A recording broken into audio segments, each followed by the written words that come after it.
Por el Grupo Parlamentario Euskal Herria Bildu tiene la palabra la señora Fullaondo Lacruz.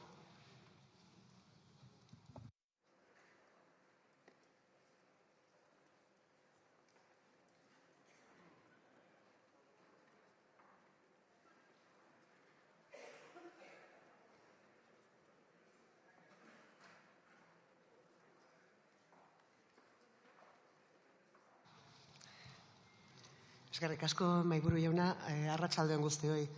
Labur, arituko naiz. Kanpo praktika kurrikularrei dagokionez, alde batetik, argi dago praktika horiek onuragarriak direla bai unibertsitateentzat, bai ikasleentzat eta baita praktiketako ikasleak hartzen dituzten enpresa edo erakundeentzat ere. Eta bestetik, praktika kurrikularrak ikasketa planaren barruan daudenez, ikasle guztiek baldintza berberetan eskuratu ahal izango dituztela bermatu beharra dago. Beraz, unibertsitatearen eta kanpo praktika kurrikularrak hartzen dituzten erakundeen arteko harremanak lankidetzazko harremanak izan behar du.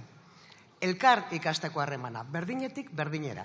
Eta jakina, unibertsitatearen eta dagokion erakundearen arteko akordio baten bidez gauzatuko da harreman hori.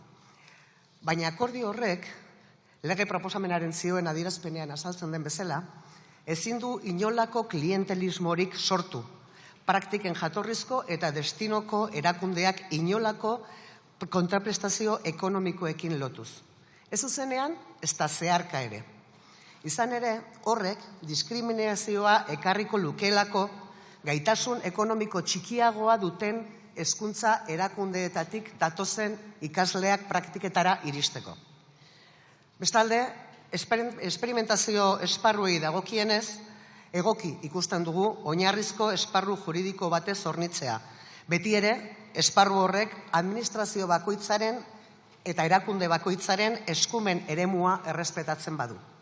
Beraz, funtsezko edukiekin ados gaude, eta ondorioz, lege proposamena izapidetzearen alde egingo dugu. Horrek ez du esan nahi jakina izapidetzeko orduan hobekuntza zuzenketak proposatuko ez ditugunik. Besterik ez, eskerrik asko. Muchas gracias. Por el Grupo Parlamentario Junts per Catalunya tiene la palabra el señor Pallés y Masó.